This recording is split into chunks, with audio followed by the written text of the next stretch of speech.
corazón no vecino. Hola, hola, hola. Aquí está Fernando. Lo voy a mostrar, vean. No, se me va a Aquí vacilar. está Fernando. Aquí está Todo Fernando. fue, Aquí sí. está Giovanni. Aquí está. Dimos una vuelta porque estamos en célula y entonces estamos estudiando Mateo capítulo 5, la bienaventuranza. Qué enseñanza tan hermosa. Hoy es martes 2 de abril. Ya comenzamos abril. Que el Espíritu Santo nos bendiga en este mes y que nos sorprenda. No es para dónde vamos, es con quién vamos. La incertidumbre de la política, de la economía, es siempre, siempre. Pero incluso nadie preveyó la pandemia, nadie anticipó nada, no se pudo hacer nada, ¿cierto? Pero nosotros debemos aprender a confiar todo el tiempo en el Señor, ¿sí o no? Vamos a meditar algo que estábamos compartiendo el domingo y quiero que lo miremos. Padre, gracias por bendecirnos, por enseñarnos y edificarnos en esta hora y que sea tu bendición sobre nosotros. Amén. Colosenses 2, ponme cuidado. Algo mencionamos de Colosenses el domingo, pero vamos a ver un poquito más amplio esto. Dice 2:20: pues si habéis muerto con Cristo en cuanto a los rudimentos del mundo, ¿por qué como si vivieras en el mundo os sometéis a preceptos tales como no manejes, ni gustes, ni aun toques, en conformidad con mandamientos de hombres, cosas que todas esas se destruyen con el uso? Tales cosas tienen cierta reputación de sabiduría, de culto voluntario, pero, ¿cierto?, en humildad y en duro trato del cuerpo, pero no tiene valor alguno contra los apetitos de la carne. Lo primero que vemos aquí es que dice, si habéis resucitado con Cristo. Explico sobre esos rudimentos, dice Pablo. El mundo se ha vuelto, trata de mezclarse con la iglesia y empiezan a existir unos mandamientos de hombres, ¿cierto? ¿Cómo pensar que si eres vegano eres más espiritual que un carnívoro, ¿cierto? O vegetariano. O que si eres gordo, eres despreciable y poco cristiano y poco testimonio das, ¿cierto?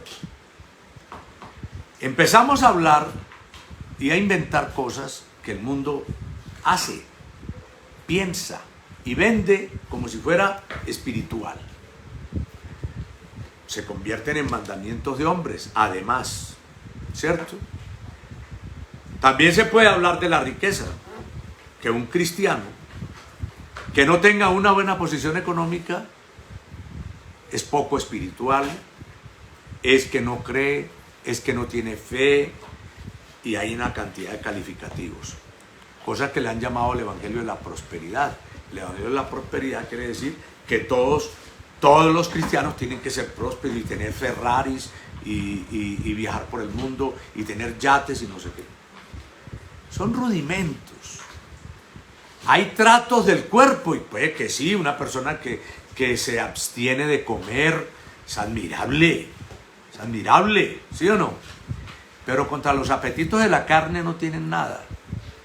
Cuando usted está resucitado con Cristo, como lo dice él aquí, ¿cierto? Se le tiene que notar en muchas cosas, no en la parte física, porque el apóstol Pablo, dicen algunos escritores, que el aguijón en la carne era una especie de pelagra en la piel que incluía el rostro, ¿sí o no? Que incluía la cara, que puede ser que no fuera muy atrayente verlo, físicamente hablando. ¿Pero acaso la gente lo repudiaba, lo repulsaba por eso? No. ¿Sí o no? ¿Qué era lo que tenía el apóstol Pablo? El Espíritu Santo, el corazón, ¿cierto? Hay que tener cuidado, porque el Evangelio light es que físicamente tenemos que estar perfectos, ¿cierto? En todo sentido. Y que si no estás en todo sentido, porque eso es una estética que fitness que ha vendido el mundo. Hay que tener cuidado, hay que tener cuidado. Eso no quiere decir que usted no sea fitness o que no coma tal cosa y tal. Lo que sí es que eso no tiene nada que ver con su vida espiritual. Ni que una persona pobre tiene que ver con su vida espiritual, ¿cierto? Porque los hombres de Dios también estuvieron en las cárceles. Y también estuvieron en otras condiciones, muchas condiciones difíciles, ¿cierto? Y eso no les quitaba. Jesús no cargaba dinero, Jesús andaba en sandalias. Entonces era poco espiritual, porque no era como Herodes, que era ostentoso. No. Ese no es el mensaje, hay que tener cuidado. Porque además muchas veces se vuelve como doctrina, mandamientos de hombres. Hay que discernir. La misma iglesia impone cosas que no están en la Biblia. Ahí es donde nosotros tenemos que entender que somos bibliocéntricos y las cosas que nos dicen pues las tenemos que pasar por la escritura. Tienen que ser claras.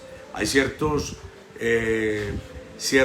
requerimientos que la iglesia hace de horarios, pero no tienen nada que ver con los mandamientos, ¿sí o no? No se pueden volver mandamientos.